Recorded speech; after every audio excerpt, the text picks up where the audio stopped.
గగన సదృశం తత్వమస్యాదిలక్ష్యం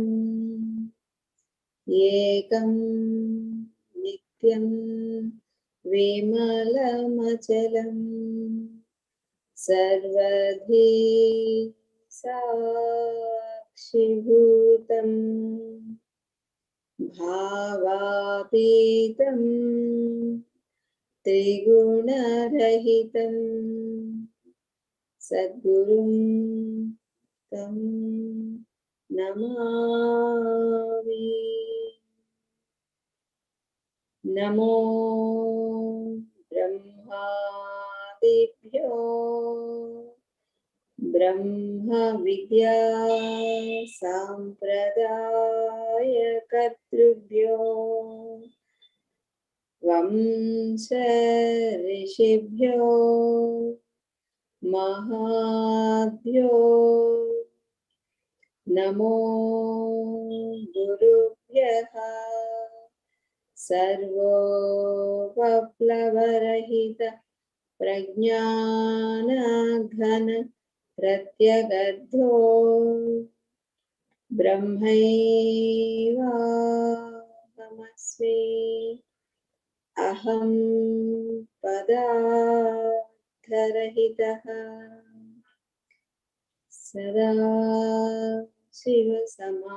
సదాశివసమారంభాం వ్యాసశంకరమధ్యమాం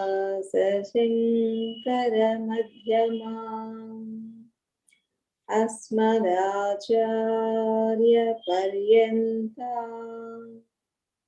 వందే గురుపరంపరాం.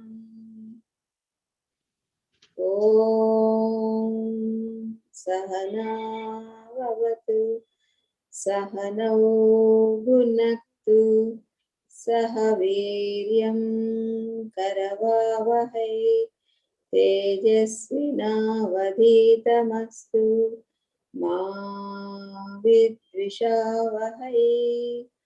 ఓం శాంతి శాంతి శాంతి. హరి ఓం.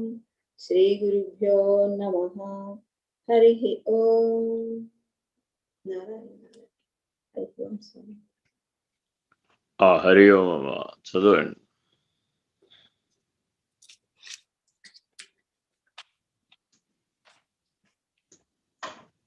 యస్మిన్ సృష్టి స్థితి 69 గురుగీత.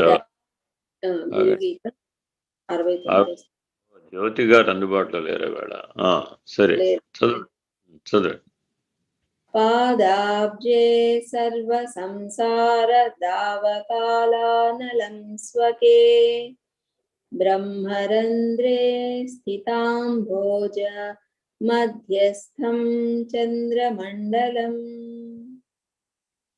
తన పాదాబ్జములయందు ఆశ్రితుల సర్వ సంసారమును దహించు దావానలము కలవాడు కాని అతడే సహస్రారమందు చల్లనైన చంద్రమండలము కలిగి ఉన్నందున చంద్రశేఖరుడు.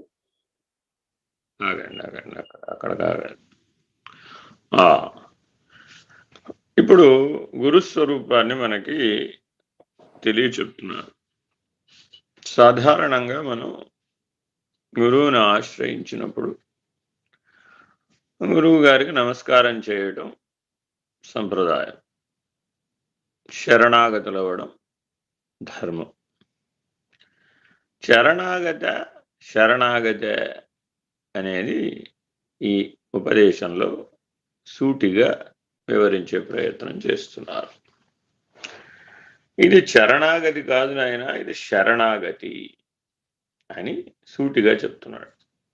పాదాబ్జే సర్వ సంసార దావకాలానలం స్వకే. ఏమిటయ్యా? గురువు గారు కాలాగ్ని స్వరూపం. జాగ్రత్తగా గమనించాలి.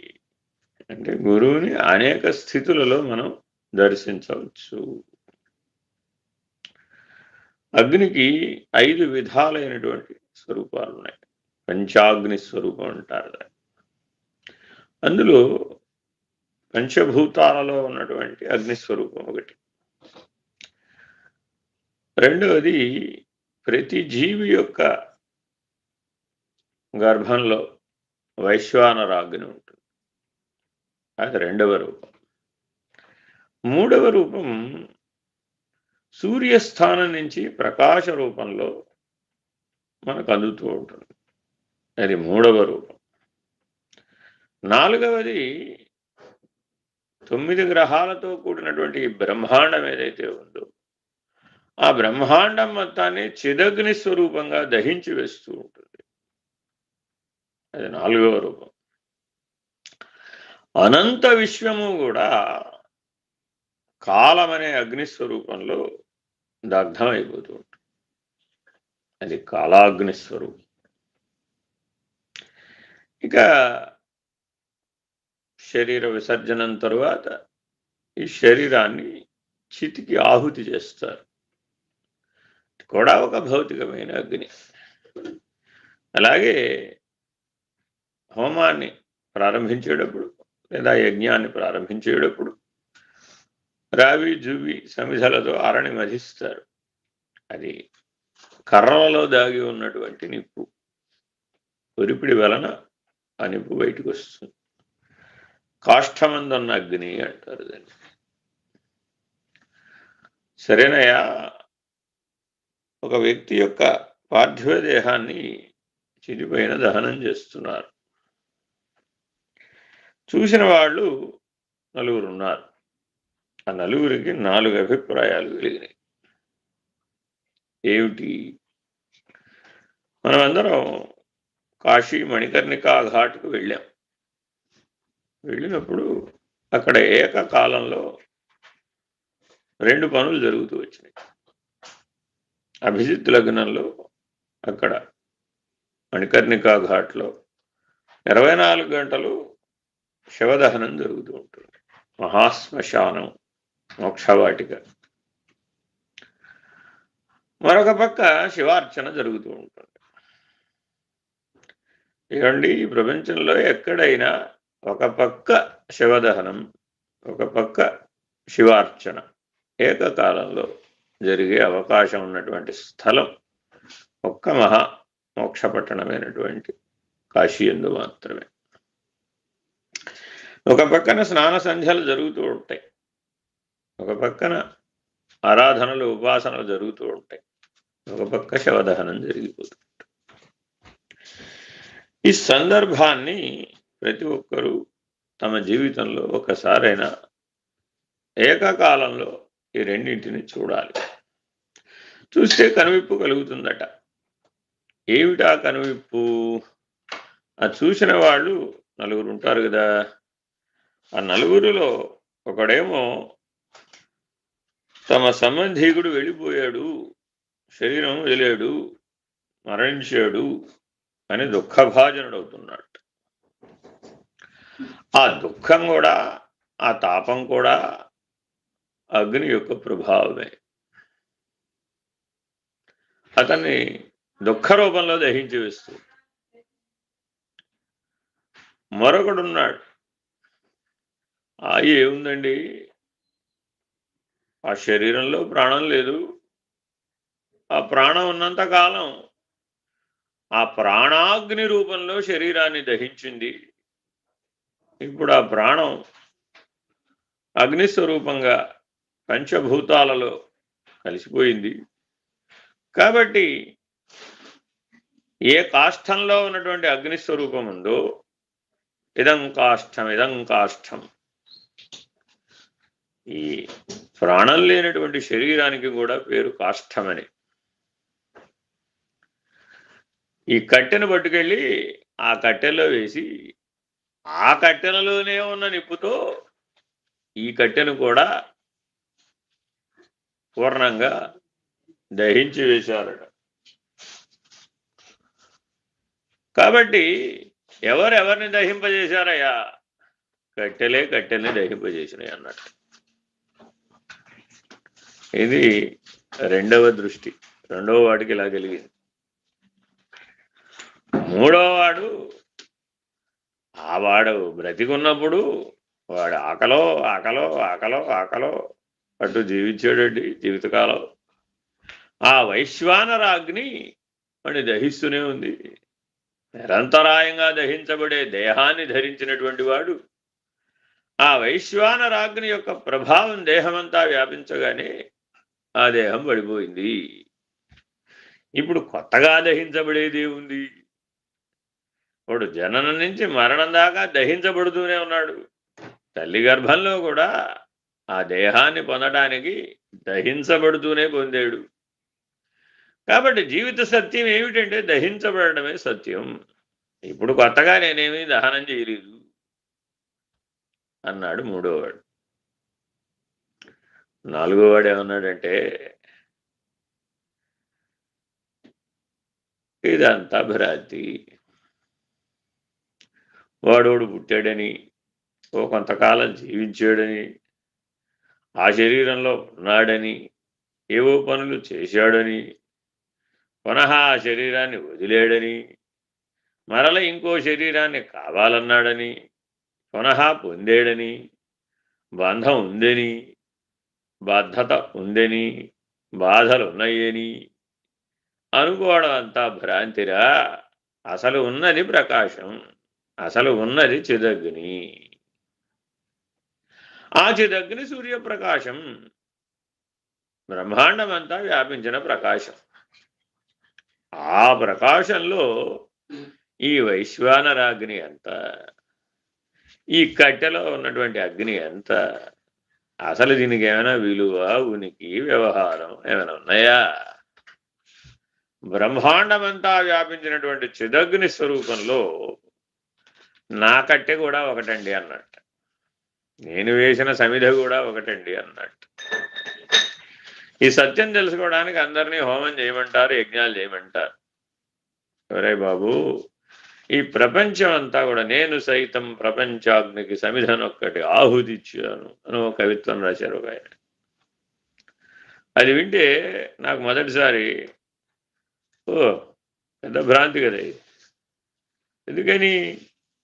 ఓ ప్రపంచం ఉందని, ఆ ప్రపంచం మండిపోతుందని, ఆ అగ్నిలో నేను, ఆ హోమంలో నేను కూడా ఒక సమిధని వేశానని, బాగా మండేట్టు చేశానని అనుకోవడం పరిమితమైనటువంటి జీవభావంతో శరీరం నేననే దృష్టితో అన్వయం అవుతుందేమో గాని బ్రహ్మాండ వ్యాప్త దేహాయ జ్యోతిర్మయమైనటువంటి శివస్వరూపానికి ప్రత్యేకంగా ఒక కట్టె, ఒక సమిధ, ఒక శవం, ఒక శివం, ఒక ప్రాణం, వ్యవహారం, దాని జీవనం, అది పండటం, అది బూడిదవటం ఉన్నాయా?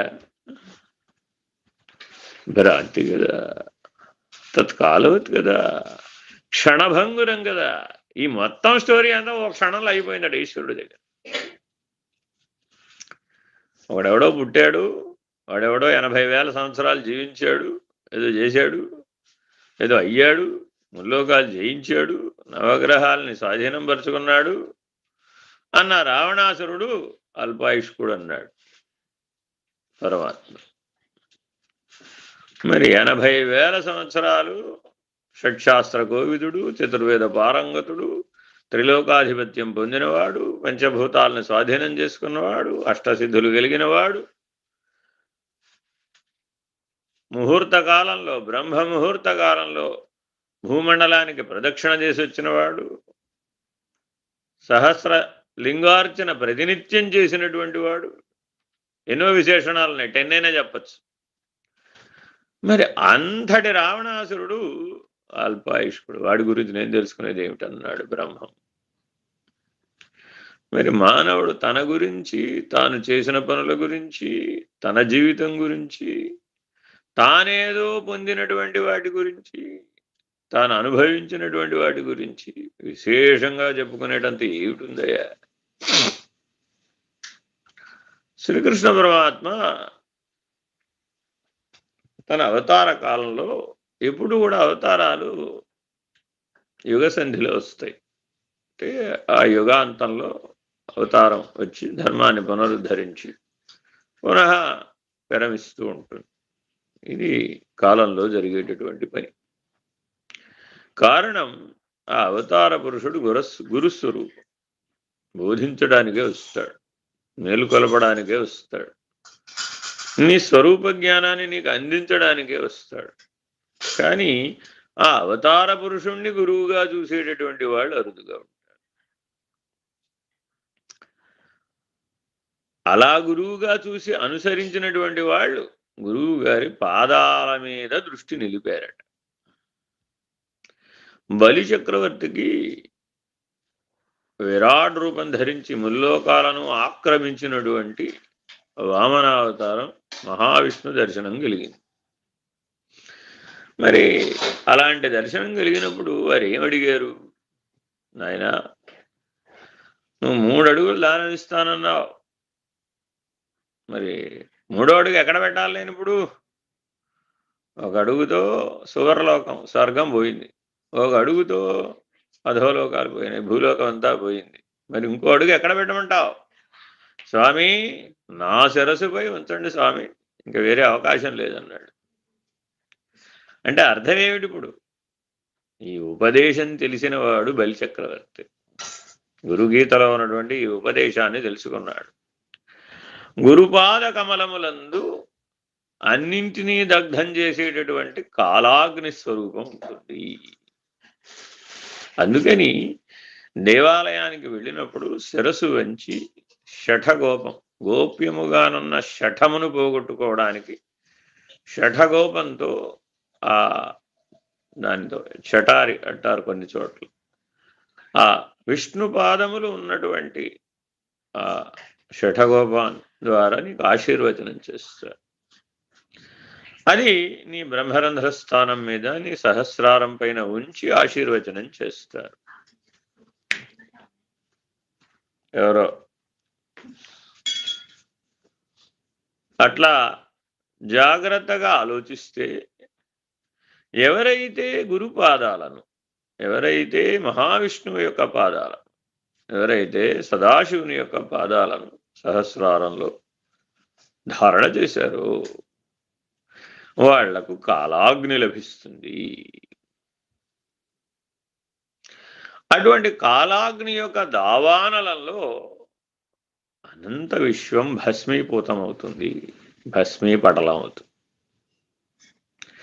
ఈ కాలాగ్ని నుంచి లభించేటటువంటిదే విభూతి. అందుకని విభూతి ధారణ సర్వావస్థలందు శ్రేయోదాయకం అని భస్మజాబాలోపనిషత్ ప్రత్యేకంగా చెప్పబడింది. భస్మధారణ ఎంత విశేషమయ్యా అంటే, అదేదో ఆవు పిడకలతో కాల్చారండి, అదేదో బూడిదండి, ఏదో నెత్తికి బూడిద రాసుకున్నాడండి అనేటటువంటి తూష్ణీభావం కాదు. ఆ కాలాగ్ని స్వరూపమైనటువంటి శివస్వరూపం యొక్క ప్రసాదం విభూతి, గురుప్రసాదం విభూతి.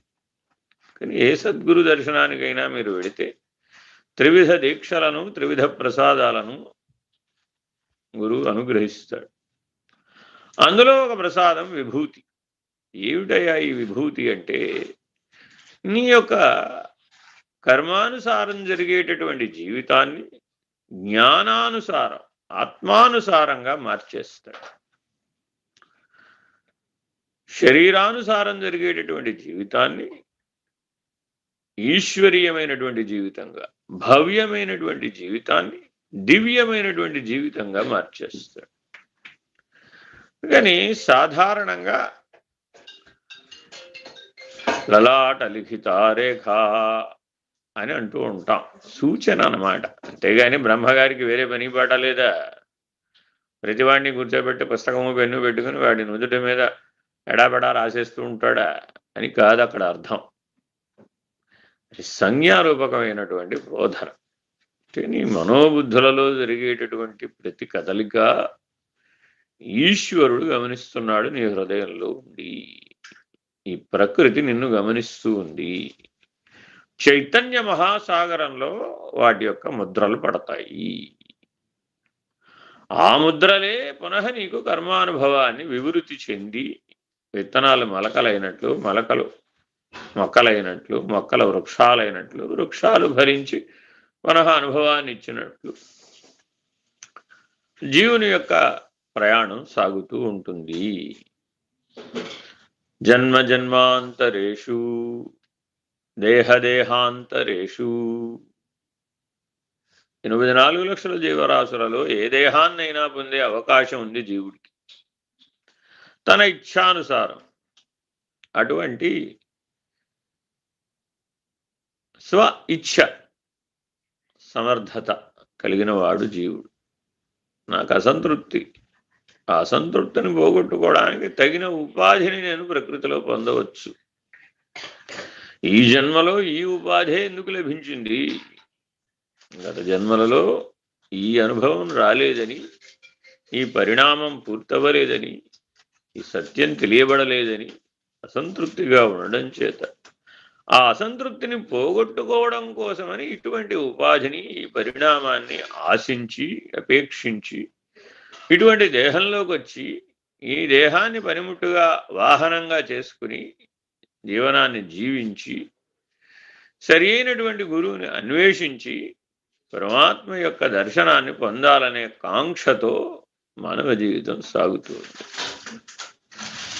కానీ పరమాత్మను దర్శించాలి, ముక్తిని పొందాలి, మోక్షస్థితిని అనుభవించాలి, కట్టకడపటికి పరాత్పరమనే మోక్ష సన్యాస స్థితికి చేరుకోవాలి అనేటటువంటి లక్ష్యం, ఆ ఇచ్ఛ మందంగా సాగుతుంది. అవి మందంగా సాగేటప్పుడు గురువుని కాలాగ్ని స్వరూపంగా చూడగలిగే శక్తి ఉండదు. కారణం ఏమిటంటే గురువును ఆశ్రయించిన వాళ్ళు కూడా నేను ఇంకా నా కర్మ ఇంకా పూర్తి అవ్వలేదండి, నా కర్మ ఇంకా అనుభవించాల్సింది ఉందండి, కర్మశేషం ఇంకా మిగిలిపోయిందండి అనే భావనలోనే ఉంటాడు. తన యొక్క స్వబుద్ధి యొక్క జీవభావం చేత సరి అయినటువంటి నిజ శిష్యుడు నిజ గురువును ఆశ్రయించగానే అతని కర్మ అంతా కూడా దగ్ధమైపోతుంది. అతని మీద ఏ కర్మ ప్రభావితం కాదు, ఏ శక్తి ప్రభావితం కాదు. నిజ గురు పాద కమలములను ఆశ్రయించినటువంటి వాడికి ఏ కర్మ ప్రభావితం కాదు. అది కాలాగ్ని స్వరూపం. సకల కర్మలను భస్మీభూతం చేస్తుంది, సకల సంస్కారాలను, సకల వాసనలను క్షయింపజేస్తుంది. అటువంటి కాలాగ్ని స్వరూపమైనటువంటిది మహాగ్ని, అనంత విశ్వాన్నే భస్మీభూతం చేసేటటువంటిది. అందులో నీవెంత, నీ కర్మ ఎంత, దాని శేషం ఎంత, అది అర్థం చేయడానికి ఓ బ్రహ్మ ప్రయత్నం చేయాలా? అంత అవసరం ఏమీ లేదు. కడగంటి చూపు చాలదా నన్ను తరింపచేయ అంటాడు శివానందలహరి భాష్యంలో. ఆ సదాశివుడు, ఆ దక్షిణామూర్తి కళ్ళెత్తి చూడడమే కష్టమట. ఒకసారి కళ్ళు సగం తెరిచి అర్ధనిమిలిత నేత్రుడై నన్ను ఒక్కసారి చూస్తే ఆయన మూడవ కన్నుతో నాలో ఉన్న ఈ భావజుడు, ఈ జీవుడు ఎవడయ్యా? ఆ భావంలో పుట్టాడు, వాడి పేరు భావజుడు. అందుకని పరమేశ్వరుడికి భావజ మద సంహారి అని ఓ పేరు. అంటే ఎవడయ్యా అంటే వీడికి బాగా నేను నాదనే మదం ఉంటుందట ఈ భావజుడికి. నేను ఎంతటి వాడినైనా చెలింపజేయగలను, నేను ఎంతటి వాడినైనా నా స్వాధీనపరుచుకోగలను, నేను ఎంతటి వాడినైనా వంచగలను అని అనుకుంటూ ఉంటాడట మన్మధుడు. నా యొక్క పంచబాణముల యొక్క దాడి నుంచి తప్పించుకోగలిగిన వాడు ఈ సృష్టిలో లేడు అనుకుంటూ ఉంటాడు. ఆ మన్మధుడు అనంగుడు, ఆయనకు శరీరం లేదు, కర్మేంద్రియాలు జ్ఞానేంద్రియాలు లేవు, ఒక అంతరింద్రియాలే ఉన్నాయి. అందుకని ఆయన జీవులందరి అంతరింద్రియాలలో ఆయనకి స్థానం ఇచ్చేది. మన్మధుడికి స్థానం ఎక్కడిచ్చారయ్యా అంటే, నీకు బోల్డ్ ఉన్నాయ్యా బాబు, నీకు బోల్డ్ ప్లేసులు ఉన్నాయి నీకు. వాడు అనుకోవాలే కానీ వాడి మనసులోనూ ఉంటాం. తలవగానే ప్రత్యక్షమయ్యేవాడు ఎవడయ్యా అంటే మన్మధుడు. నువ్వేం పెద్ద కష్టపడక్కర్లే, మనసు చెలించగానే, కదలగానే, అసలు ఆ కదలాలంటేనే మన్మథుని యొక్క సహాయం కావాలి. మరి మానవుడు ఇప్పుడు మన్మథుని సహాయం అడగాల, పరమేశ్వరుడు సహాయం అడగాల? ఆలోచించుకోవాలి ఎవరికి వాడు. నేను రోజుకు ఆ రోజు, ఏ క్షణానికి ఆ క్షణం, ఏ ఆలోచనకు ఆ ఆలోచన, ఏ శ్వాసకు ఆ శ్వాస పరమాత్మను ఆశ్రయించానా, పరమశివుణ్ణి ఆశ్రయించానా, ఈ చరవానరం వలె కదిలిపోయేటటువంటి అనంగుడైనటువంటి, భావజుడైనటువంటి, జీవభావమైనటువంటి మన్మధుణ్ణి ఆశ్రయించాలి. ఆయన కూడా ఓ దేవతే, తక్కువ చేయాల్సినంత పని లేదు. ఆయన లేకపోతే ఈ సృష్టి యజ్ఞం సాగదు. కాబట్టి ఆ సృష్టి యజ్ఞాన్ని నడిపే బాధ్యత మన్మధుడికి ఇచ్చారు. చాలామంది అంటూ ఉంటారు, అంతా ఏముందండి, స్త్రీ పురుషుల మధ్య ఆకర్షణే కదా, ఆ ఒక్కటి పరమాత్మ పెట్టకపోతే నాకే గోళ లేదు, ఈ సంసారం లేదు, ఈ మోహం లేదు, ఈ పిల్లలు లేరు, ఈ కుటుంబం లేదు, ఏ గోళ లేదు, ఏకో నారాయణ, నేను హాయిగా ఉండేవాడిని, బ్రహ్మచారిగానే ఉండిపోయేవాడిని, హాయిగా సన్యాసం పుచ్చుకునేవాడిని, ఏ పరశివతత్వాన్ని సులభంగా తెలుసుకునేవాడిని, ఈ సంసారం అడ్డం వచ్చి నన్ను నానా యాతనలు పెడుతుందండి బాబు, నానా బాధలు పెడుతుందండి బాబు అంటాడట సన్యాసం పుచ్చుకునే ముందు. కొంతమంది ముందే భాగస్వామి వెళ్ళిపోవడం ద్వారా ఆపత్ సన్యాసం పుచ్చుకుంటారట. దాని ఆపత్ సన్యాసం అంటారు. ఈ రెండు నిష్ప్రయోజనం. వ్యధ చెంది వేదన చేత పుచ్చుకునే సన్యాసం జ్ఞానాన్ని ఇవ్వదు, ఆపత్ సన్యాసం కూడా జ్ఞానాన్ని ఇవ్వదు. కొంతమంది ఆపత్ సన్యాసం పుచ్చుకున్న వాళ్ళు కూడా లెక్కలు వేస్తూ ఉంటారు. ఏ 50 ఏళ్లకో 60 ఏళ్లకో జీవిత భాగస్వామి వెళ్ళిపోతే ఏదో ఆశ్రమానికి వెళ్ళి ఆపత్ సన్యాసం పుచ్చుకుంటారు. కానీ నాయనా ఏమిటి మోక్షగామి అయ్యావా, సన్యాసించావు కదా అని అడిగితే, ఆ కేతుగ్రహ అనుగ్రహం రాలేదండి, ఇంకా కేతు మోక్షకారకుడు, ఎప్పటికో 80 నుంచి 90 మధ్యలో నాకు కేతు మహర్దశ ఉంది, అప్పుడు సాధ్యం అవుతుందేమో, ప్రయత్నం చేస్తున్నానండి అంటాడు. ఇప్పుడు ఈ మహానుభావుడు ఆ శరీరంలో 80-90 దాకా ఉండొద్దు, ఉంటే మాత్రం ఆ కేతు మహర్దశ వచ్చినప్పుడు ఈ బుద్ధి సరిగ్గా పనిచేయొద్దు, మన్మధుడి బారిన పడకుండా ఉండొద్దు. మన్మధుడంటే కేవలం ఏదో వికారం కలిగించేవాడని కాదు, మనసును చెలింపజేసేవాడు, మధింపజేసేవాడు. మనలో అష్టమదములకు కారణమదే. అటువంటి అష్టమదములను కుంజరము వలె, ఏనుగు వలె తన కాళ్ళ కింద తొక్కి అణిచివేసేటటువంటి వాడెవడు, వాడు పరమేశ్వరుడు. అందుకని పరమేశ్వరుడికి అనేక వాహన సేవలు ఉంటాయి. అందులో గజవాహన సేవ కూడా ఉంటుంది. ఏమిటయ్యా అంటే, ఆ గజవాహన సేవను దర్శించి నీలో ఉన్నటువంటి 8 రకాలైనటువంటి ఆ అష్టమదములను త్యజించాలని అర్థం. అట్లా ప్రతిదీ సంజ్ఞారూపకంగా కర్మకాండలో బోధించబడుతూ ఉంటుంది.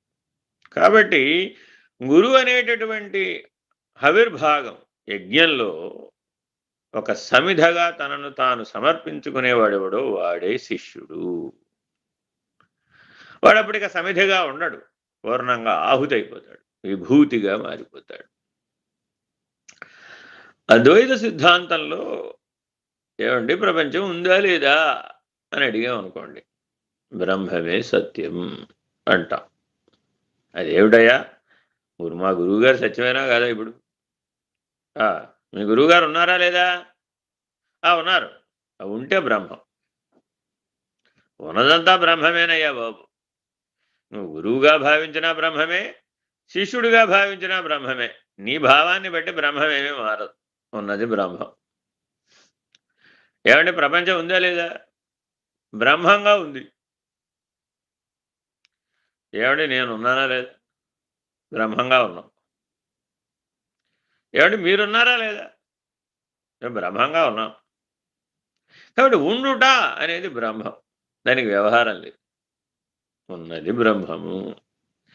అది ఆ సత్యం తెలుసుకోవడానికి బ్రహ్మ సత్యం అదొక ఉపదేశం. అలా చూస్తే జగత్తు యొక్క మిథ్యాత్వం బోధపడుతుంది, అది కూడా ఒక ఉపదేశం.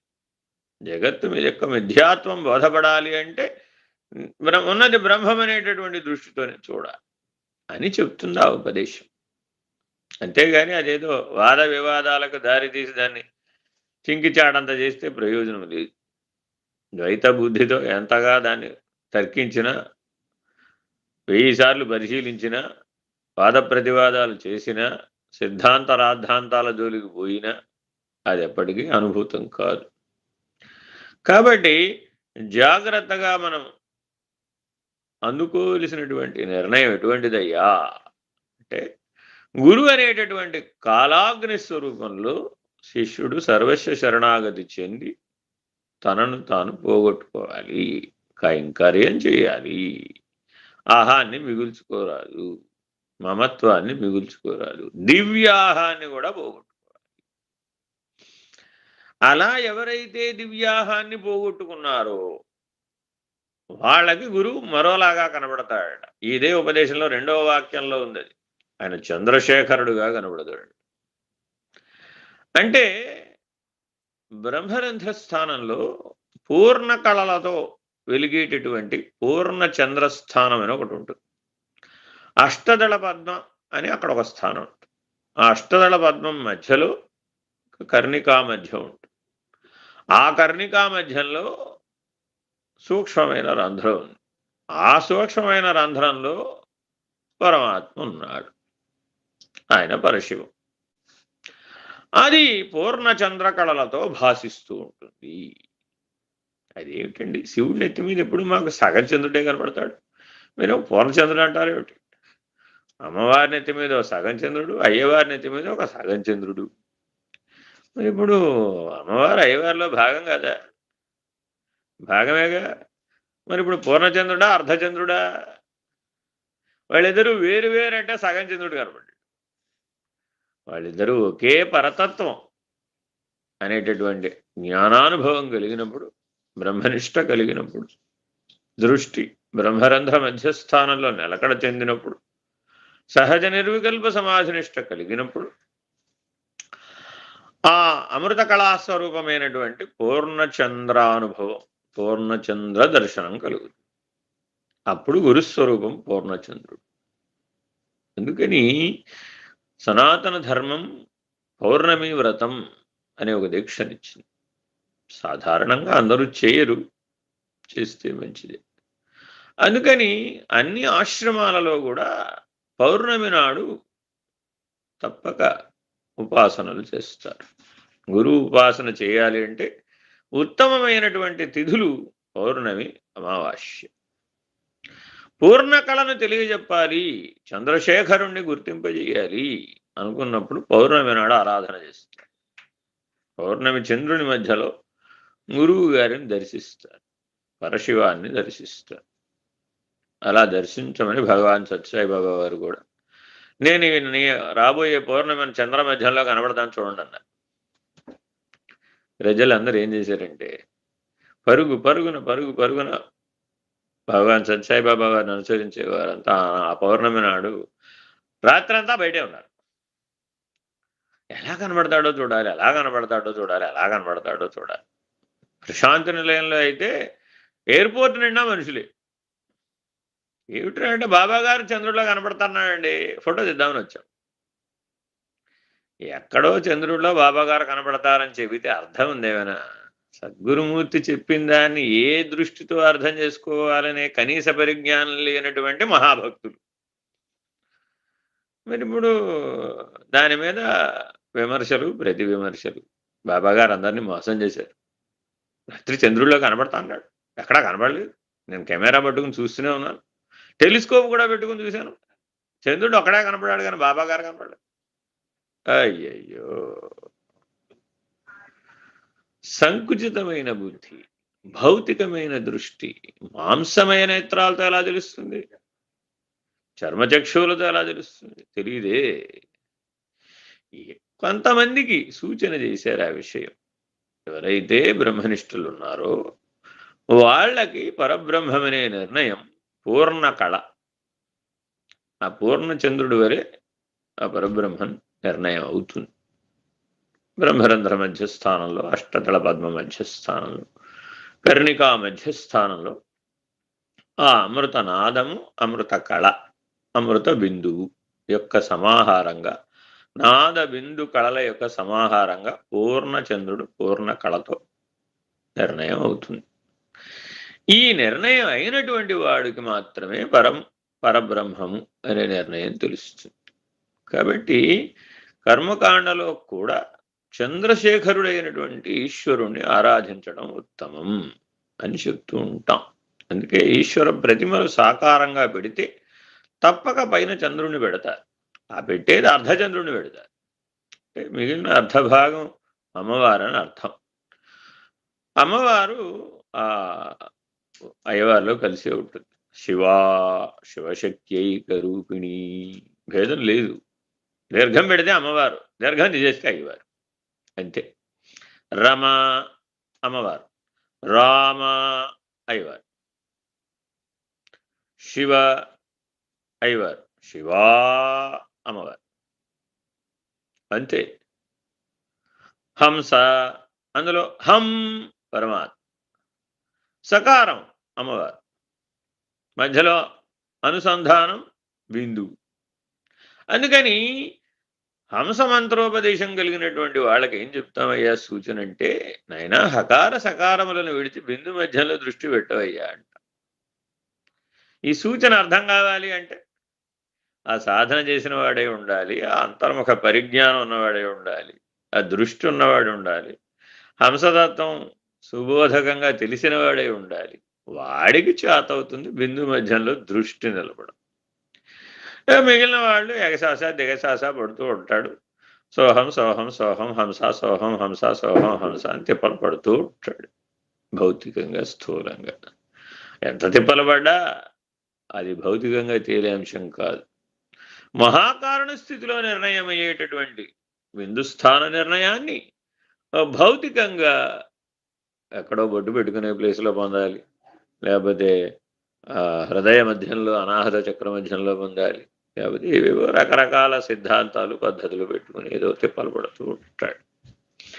కాబట్టి గురువుని ఎలా చూడాలయ్యా? కాలాగ్ని స్వరూపంగా చూడాలి. ఆ తదుపరి సర్వస్వ శరణాగతి చెంది తనను తాను సమిధగా ఆహుతి చేసుకోవాలి. తన కర్మశేషాన్ని రద్దు చేసుకోవాలి, తన అహంకారాన్ని పోగొట్టుకోవాలి, తన ఉనికిని వదిలిపెట్టాలి, నేను అనకుండా జీవించాలి. అసలు నాకు వేరే జీవితమే లేదు, నేను వేరుగా ఉంటేగా నాకో జీవితం, దానికో పని, దానికో విధానం, నా ఇచ్ఛ, దానికో పరిణామం ఉండడానికి. నేచ్ఛయా కృతం ఉపదేశ సారం సూటిగా చెబుతుంది. ఏమండి, నువ్వేమైనా పరమాత్మకి ఇవ్వాలనుకుంటున్నావు అనుకో, ఏమైనా సమర్పించాలనుకుంటున్నావు అనుకో, గురువు గారి దగ్గరికి వెళ్ళిన వాళ్ళందరూ గురువు గారికి ఏదో ఒకటి ఇద్దాం అనుకుంటారు. ఏమిటి? ఒక 2 యాపిల్ బళ్ళు, ఒక డజన్ అరటి బళ్ళు, లేకపోతే ఒక పట్టు వస్త్రము, లేకపోతే ఆయన ఏదో పాపం కిరీటం పెట్టుకుంటే నీకు బాగుంటాడని నెత్తి మీద పూల కిరీటము, ఏదో ఇట్లాంటి బ్రహ్మ ప్రయత్నాలన్నీ చేసి ఆయన వింత వింత ఆకారాల్లో ఫోటోలు తీసి ప్రపంచానికి అందించాలని బ్రహ్మ ప్రయత్నం చేసేవాళ్ళు కూడా కొంతమంది ఉంటారు. ఏమిటి దానివల్ల ప్రయోజనం? ఆయనకి వీడితో ఏమైనా పనే? ఏమీ లేదు. ఎంతసేపు ఏం చూస్తాడు? నాయన వీడు శరణాగతిలోనే ఉన్నాడా, ఏమైనా శరణాగతి అయ్యాడా, ఏమైనా వాడిని వాడు పోగొట్టుకునే పనిలో ఉన్నాడా, వాడి ఎరుకని ఏమైనా తెలుసుకున్నాడా, ఆ ఎరుకని విడిచే పనిలో ఉన్నాడా అని చూస్తాడు. ఇంకా వైరాగ్యం పొందిన దశలో ఉన్నాడా, ఇంకా వైరాగ్యం పొందాలంటున్నాడా, జ్ఞానం పొందిన దశలో ఉన్నాడా, జ్ఞానం విడిచే దశలో ఉన్నాడా అని జాగ్రత్తగా అంతర్నేత్రంతో, అంతర్ముఖత్వంతో, జ్ఞాన నేత్రంతో చూస్తాడు. అది గురువు శిష్యుని చూసే పద్ధతి. అందుకని గురువు గారి పాద కమలములను పట్టుకుని శిష్యుడి మెడ ఎత్తి వారి కళలో కళ్ళు కలిపి దృష్టిలో దృష్టి కలిపి చూడమంటారు. సరే, చూస్తే ఏమిటవుతుంది? వారి కళలో మనకేమైనా అనంత బ్రహ్మాండం నాసావాడు చూపెట్టినట్టుగా విశ్వం అంతా కనబడుతుందే? ఏమన్నా టెలిస్కోప్లో కనపడేట్టుగా కనపడుతుందా? అదేం కనబడదు. శూన్య దృక్కు కలిగినటువంటి వాడు గురువు. ఆయన చూపులో ఆ శూన్యం కనబడుతుంది, మహాశూన్యం కనబడుతుంది. అట్టి మహాశూన్యాన్ని ఎవడైతే గురువు దృష్టిలో దృష్టి కలిపి దర్శిస్తాడో వాడు చేరతాడు బ్రహ్మరంధ్ర స్థానానికి, వాడు చేరతాడు ద్వాదశాంతానికి, వాడు తరిస్తాడు, వాడికి మోక్షం లభిస్తుంది. ఉన్నదే సిద్ధవస్తువే, కానీ అప్పుడు నిర్ణయం అవుతుంది. కాబట్టి గురువు ఆధారంగా సర్వము తెలియబడుతుంది, శూన్యము తెలియబడుతుంది. శూన్య సర్వములు ఒక్కటని కూడా తెలియబడుతుంది. పునః అవి రెండు లేనివని కూడా తెలియబడుతుంది. విడిపించబడతాడు. ఈ రీతిగా అడుగడుగులో సహాయపడేటటువంటి గురు తత్వం. ఆయన తెల్లగా ఉంటాడా, పొట్టిగా ఉంటాడా, పొడుగ్గా ఉంటాడా, ఎర్రగా ఉంటాడా, నల్లగా ఉంటాడా, 4 చేతులు ఉంటాయా, 16 చేతులు ఉంటాయా, 8 చేతులు ఉంటాయా, 2 కాళ్ళు ఉంటాయా, ముల్లోకాలంలో ఎక్కడ కనబడతాడండి బాబు? ఈ రకమైన విచారణతో పొందలేవు. ఇది పదార్థ పద్ధతి, అది తత్వ పద్ధతి. కాబట్టి గురువును ఆశ్రయించి తత్వజ్ఞానాన్ని పొంది తత్వజ్ఞాన దృష్టితో అనంత బ్రహ్మాండాన్ని, అనంత విశ్వాన్ని జాగ్రత్తగా పరిశీలనం చేసి కాలారిసములైనటువంటి కాలాగ్ని స్వరూపులైనటువంటి దేశికులైనటువంటి వారి ఆశ్రయంతో తనను తాను పోగొట్టుకునే పనిలో ఎవరైతే పడతారో వాళ్ళు ఈ పూర్ణ చంద్ర కళ, నాద బిందు కళాస్వరూపమైనటువంటి పూర్ణ కళ, అందులో ఈ 3 కలిసిపోతాయి. సరే, ఇక్కడ దాకా తెలిస్తే తెలిసినట్టేనండి. ఈ పూర్ణ చంద్రుని నిర్ణయం ఎవరికైతే అవుతుందో వాళ్ళకి అఖండ ఎరుకానుభవం పొందినటువంటి వాడు. ఈ పూర్ణ చంద్రుని కళ, అమృత కళ నిర్ణయమై నిష్కళగా మారిపోతుంది. అది కూడా గురు సత్తాయి. అక్కడ కూడా సాక్షాత్ ఈశ్వరుడే గురు, సాక్షాత్ దక్షిణామూర్తే గురు. ఈ పరిణామం అంతా మౌనంలో జరగవలసిందే, వేరే మార్గం లేదు. ఆజ్ఞాచక్రం దాటిన తర్వాత ఏది మాటలతో చెప్పడానికి వీలు కాదు. ఒకవేళ ఏదైనా శాస్త్రంలో చెప్పబడినా, బోధలో చెప్పబడినా అది కేవలం పథ ప్రదీపాల వలె సూచనగా చెప్పడం మాత్రమే, అంతే తప్ప అవేవి శబ్దరూపాలు కావు, వాగ్రూపాలు అసలు కావు. ఎందుకంటే ఇంద్రియాల యొక్క పరిధి లేదు అక్కడ. నిరీంద్రియం, ఇంద్రియాతీతం, రహితం. ఎరుక విడవడం అంటే అర్థం ఇది. పూర్ణ కళ నిర్ణయం అవ్వాలి, పరం నిర్ణయం అవ్వాలి, వాడికి మూలా ప్రకృతి నిర్ణయం అయినట్టు, అఖండ ఎరుక నిర్ణయం అయినట్టు కాలాగ్ని స్వరూపం తెలియబడాలి. ఆ కాలాగ్ని స్వరూపం అమృత కళగా మారాలి, పూర్ణ చంద్రానుభవం కలగాలి. కర్మకాండలో కూడా సహస్రచంద్ర దర్శనం అనేటటువంటి విధానం పెట్టి 75 సంవత్సరాలు ఇచ్చిన సందర్భంగా ఒక క్రతువు చేస్తారు. అక్కడికి పూర్ణత్వం పొందినట్లు కర్మ మార్గంలో. కానీ అది జ్ఞాన మార్గానికి పనికిరాదు. జ్ఞాన మార్గంలో షష్ఠిపూర్తులు, భీమరథశాంతులు, ఉగ్రరథశాంతులు, సహస్రచంద్ర దర్శనాలు ఇత్యాదులు ఏమి ఉండవు. అందుకని వాడు శరీరం కాదని ప్రయాణం చేస్తున్నవాడు, వాడు పిండ బ్రహ్మాండాలలో ఏది కానివాడు, సర్వసాక్షి, పరమేశ్వరుడు, పరమాత్మ, పరం, అంతే. వాడి లక్ష్యం పరాత్పరం, వాడికి నిష్కళ నిర్ణయం అవుతుంది. అలా ఎవడికైతే అమావాస్య నిష్కళకు ప్రతీక. ఎందుకని గురువు గారు పౌర్ణమి నాడు పాఠం చెబుతాడు, గురువు గారు అమావాస్య నాడు కూడా పాఠం చెబుతాడు. ఆయనకి పౌర్ణమి అమావాస్య భేదం లేదు, రెండూ పూర్ణ కళలే. ఒకటి అపూర్ణం, చంద్రుడు లేడు కాబట్టి, ఒకరోజు చంద్రుడు ఉన్నాడు కాబట్టి విశేషం అనడు. చంద్రుడు ఎల్లప్పుడూ ఉంటాడు, లేకుండా ఎక్కడికి పోతాడు. కాబట్టి నీ దృష్టిని దృక్స్వరూపంగా మార్చడం పూర్ణకళ, దృగ్రహితంగా చేయడం నిష్కళ. ద్రష్ట నిర్ణయం అయితే అప్పుడు ఆత్మానుభవం, బ్రహ్మానుభవం, కాలం తెలియబడుతుంది. జీవన్ముక్తుడైనటువంటి వాడికి కాలచక్రంలో ప్రవేశం వస్తుంది, దైవీ ప్రణాళికలో ప్రవేశం వస్తుంది, సమిష్ట్యానుభవంతోనే జీవిస్తాడు. వ్యష్ట్యానుభవం ఉండదు అక్కడ. వ్యష్టి అనేటటువంటి జీవుడు లేడక, కేవల సమిష్టిగా ఉంటాడు, కేవల సాక్షిగా ఉంటాడు, కేవల జ్ఞానంతోనే ఉంటాడు. అలా నియమించేటటువంటి వాళ్లకు ఈ పూర్ణ కళ చంద్రశేఖర నిర్ణయం అవుతుంది. అందుకని శివస్థుతులలో చంద్రశేఖర చంద్రశేఖర చంద్రశేఖర బాహిమా, చంద్రశేఖర చంద్రశేఖర చంద్రశేఖర రక్షమాం అని చంద్రశేఖరాష్టకం ఉంటుంది. ఇది చాలా శంకర భగవత్పాదులు తత్వార్థంతో అందించారు. అటువంటి చంద్రశేఖరుని యొక్క కృపా కటాక్షాలను గురువు రూపంలో ప్రతి ఒక్కరూ అన్ని స్థాయిలలో 0 క్లాస్ నుంచి 100వ క్లాస్ దాకా ఎన్ని తరాలు, ఎన్ని తరగతులు, ఎంతమంది గురువులు ఉన్నా అందరిలో ప్రభావితం అయ్యేటటువంటి వాడు, కనబడేవాడు, తరింపజేసేటటువంటి వాడు ఒక్క చంద్రశేఖరుడే, ఒక్క బ్రహ్మమే, ఒక్క పరబ్రహ్మమే, అసలు పరమే ఉన్నది. ఈ సత్యాన్ని తెలియజెప్పడమే ఈ ఉపదేశంలో మనకి పరమాత్మ సదాశివుడు అందిస్తున్నటువంటి బోధ. హరి ఓం. శ్రీ గురుభ్యో నమః. హరి ఓం.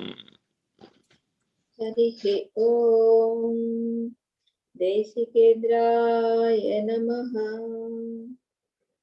శ్రీమత్ పరశివరూప గురో కామిత శోషితలోక గురో విబుధా ప్రార్థితలోక గురో అముదమదాంత సుదీప గురో కలిపాదిత సంత్రార్థ గురో స్థాపిత షణ్మత సార గురో స్థాపాపవముని వంద్య గురో శ్రద్ధాధ్యక్షర శాంత గురో కరుణాసాగర పరమ గురో నిరుపమ మహిమా నిలయ గురో జయ జయ పర శివలోక గురో జయ శుభ శంకర రూప గురో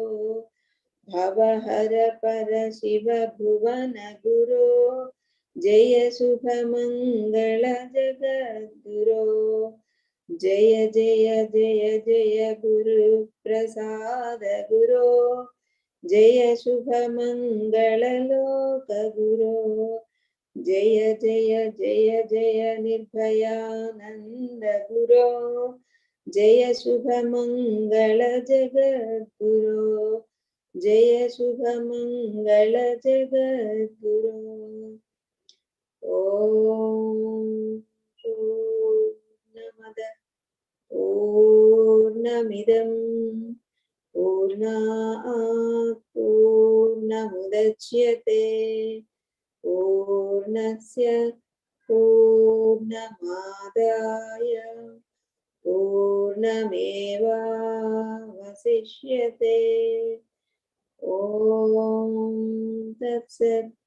ఓం శాంతి శాంతి శాంతి. హరి ఓం. శ్రీ గురుభ్యో నమః. హరి ఓం. నారాయణ నారాయణ.